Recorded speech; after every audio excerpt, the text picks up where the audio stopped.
देवर्षि नारद घूमने की इच्छा से कैलाश पर्वत जा पहुंचे। भोलेनाथ जप कर रहे थे।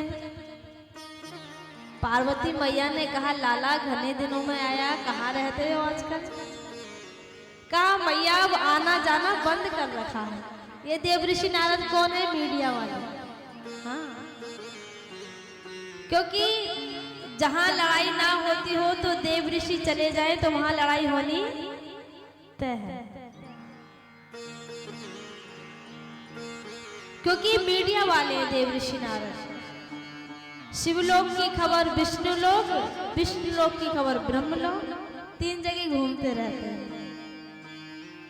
मैया ने आसन दिया, बैठाया कि आना जाना कैसे बंद कर रखा भाई? देवर्षि नारद ने कहा, मैया अब प्रेम देखने को नहीं मिलता, तो अब हमने गृहस्थियों में आना जाना बंद कर रखा है। गृहस्थियों में आय कलेश मचा हुआ है। पति पत्नी में प्रेम नहीं रहा, पति पत्नी के रिश्ते में विश्वास नहीं रहा। आपने भी देखा होगा, एक पति पत्नी का ही एक रिश्ता ऐसा है जो ये विश्वास से चलता है। ऐसा है कि नहीं? और आजकल इस रिश्ते में विश्वास खत्म हो गया, विश्वास नहीं रहा। पतिदेव नहाने के लिए चले जाएं, धर्म पत्नी एकदम खोल के देखेगी व्हाट्सएप, हाँ किस किस से चैटिंग करिए। हाँ, धर्म पत्नी चली जाए तो पतिदेव देखे। तब इस रिश्ते में विश्वास नहीं। ध्यान रखना भैया, विश्वास का कारण भी आप स्वयं हैं। आप अपनी शादी बारातों में हजारों करोड़ों रुपए खर्च कर दोगे, आपका मन नहीं दुखेगा? नहीं दुखेगा ना? और जो पंडित जी आपके फेरे भरवाते हैं उन्हें तुम्हें 5100 रुपए देने में आपत्ति आती है। जिस रिश्ते को वो मंगलमय आशीर्वाद देकर मंत्रों का उच्चारण कर कर उस रिश्ते को पवित्र बनाता है, और पंडित जी कह दे कि भाई 5100 रुपए चाहेंगे, तो उनका जो यजमान होते दिल टूट जाता। अरे कहाँ लिखा हुआ है 5100 रुपए? कौन से शास्त्र में लिखा हुआ है भाई? ऐसा होता है कि नहीं? तुमने ब्राह्मण का दिल दुखा दिया। हजारों करोड़ों की सजावट की एक दिन के लिए, वो सब खत्म। और पंडित जी ने पैसे मांग लिए तो तुम्हें वो भारी दिखाई पड़ते हैं। आपने देखा होगा आजकल की शादी ज्यादा दिन नहीं चल पा रही। आपने कभी सोचा ये शादी ज्यादा दिन क्यों नहीं चल पा रही? क्योंकि फैशन से फुर्सत नहीं। हाँ, मॉडल बनना, वही मॉडल दिखना हमें। आपने देखा होगा पहले की शादी 40 साल 50 साल अंतिम समय तक टिकी रहती थी, क्योंकि उनका कन्यादान घर की देहरी से किया जाता था। और आजकल तो भैया VIP बन गए लोग, होटल बुक करेंगे, वही कन्यादान, वही फेरे, वही सब कुछ। घर को तो हाथ हिलाते हो, यहाँ में कुछ करा ही ना, कुछ दिखाई नहीं दिया।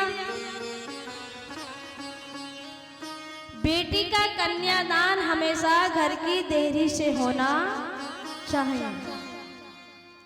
आपने कोई विचार किया रात्रि किसकी मानी जाती है? राक्षसों की। और आप फेरे भी सब काम उसी में करा देते हैं। अपनी बेटी का विवाह दिन में कीजिए। विदाई और फेरे कब बताए गए हैं? गोधूली बेला में। अब आप इधर उधर चलेंगे, नियमों का पालन नहीं करेंगे तो उसका दुख कौन उठाएगा? आप ही को उठाना पड़ेगा। 2-4 साल शादी चलती है, फिर तलाक होने लगता है, डिवोर्स होने लगता है, तो उसका कारण भी तो आप ही हैं। चलो यहाँ तक तो सही है कि खाना पीना होटल में किया जाए, मगर भैया अपनी बेटी का कन्यादान तो सिर्फ अपने घर की देहरी से किया जाए, तब तो रिश्ता बच पाएगा, नहीं तो नहीं बच पाएगा। पहले की मैयाओं को देखा होगा आपने, यहाँ से लेकर ब्रह्मरंध्र मांग भरा करती थी, भरती थी क्या नहीं? आजकल क्या हो रहा, थोड़ा सा टुप्पा सा लगा ले हैं वो, बस हो गया काम। अब तो एक फैशन और चला गया, टेढ़ी मांग भरेंगी, टेढ़ी, और बाल ऐसा पलटी मार लेंगी, वो मांग ही ना दिखे। तो भैया अपने पति को तो खुद लुप्त कर रही होगी। फिर मैया ये कहेंगी कि हमारा पति इधर उधर नैन मार रहा, हाँ नैन मटक के कहेगा। है कि नहीं? हंसने वाली बात नहीं है, सोचने वाली बात है। धिक्कार है आपको, सनातन धर्म का धिक्कार है। सीधी मांग भरी जाती थी तो पति भी सीधा साधा चलता था, आज टेढ़ी मांग भरते हो तो पति भी टेढ़ा वेढ़ा चलने लगा। आपके जीवन पे प्रभाव पड़ेगा, विश्वास आप खुद खत्म कर रहे हो अपने रिश्ते का। हंसने वाली बात नहीं है भैया, बड़ा दुख होता है जब हम देखते हैं कि आज उस घर में डिवोर्स हो रहा है। एक बेटी के पिता से पूछ के देखो वो शादी में कितना पैसा लगाता है, और वही रिश्ता ना चल पाए तो दिल दुखता है। संस्कारों से विहीन आप चल रहे हो तो आप ही को भोगना पड़ेगा। इसलिए मांग सीधी भरनी चाहिए, कभी टेढ़ी मेढ़ी नहीं भरनी चाहिए, तो आपका जीवन सुधर जाएगा। आप खुद भटक रहे हैं तो भगवान ने कोई ठेका ले रखा कि दुखों को वो भोगेंगे, भगवान आप खुद भोगेंगे।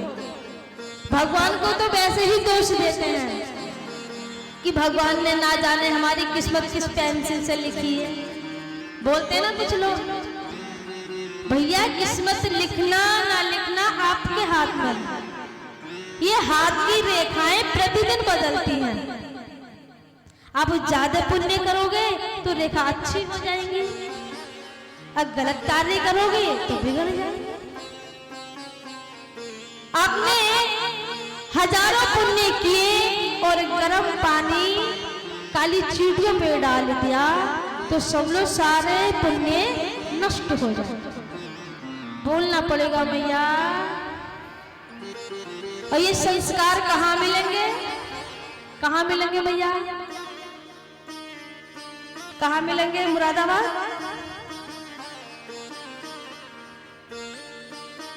कहाँ मिलेंगे?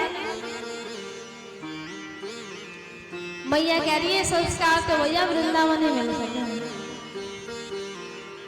तो इसलिए देखो आपको अच्छा मार्ग अपनाना पड़ेगा। देखो मैं तो बच्ची हूँ, मैं तो ऐसा कुछ नहीं देखा, आप तो मैया है, जानती हैं कि जब तक अंतिम सांस नहीं होती थी रिश्ता टिका रहता था। माँ बाप एक ही बात सिखाते थे बेटी को कि बेटी अड़ती मेरे डोली मेरे यहाँ से उठ रही है, अड़ती ससुराल से उठनी चाहिए। बेटी किस्मत वालों को मिलती है, बेटे भाग्य से मिलते हैं और बेटी सौभाग्य से मिलती है। बेटी एक कुल का नहीं दो कुलों का उद्धार करती है। और आजकल तो घर टूटने पे लगे हुए हैं, और ये टूटने का कारण सबसे ज्यादा माता रानी का है।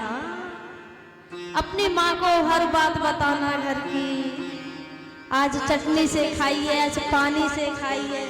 मैया का ब्लड प्रेशर हाई हो जाता है, अरे मैंने इतना पैसा खर्च किया, मेरी बेटी काम वाम नहीं करेगी, मेरी बेटी तो रानी बन के रहेगी। ना ना ना, आपने दान कर दिया, अब वो जाने उसका काम जाने। कहो बेटा तू अपने घर खुश रहे, चाहे चटनी से मिले, चाहे नमक से मिले, चाहे सब्जी से मिले, अपने परिवार में रहे। ध्यान रखना भैया, पिता के यहाँ खुशी में 1000 बार चले जाना, लड़ाई झगड़ों में कभी अपना घर छोड़कर मत जाना, ना तो कोई साथ नहीं देता है।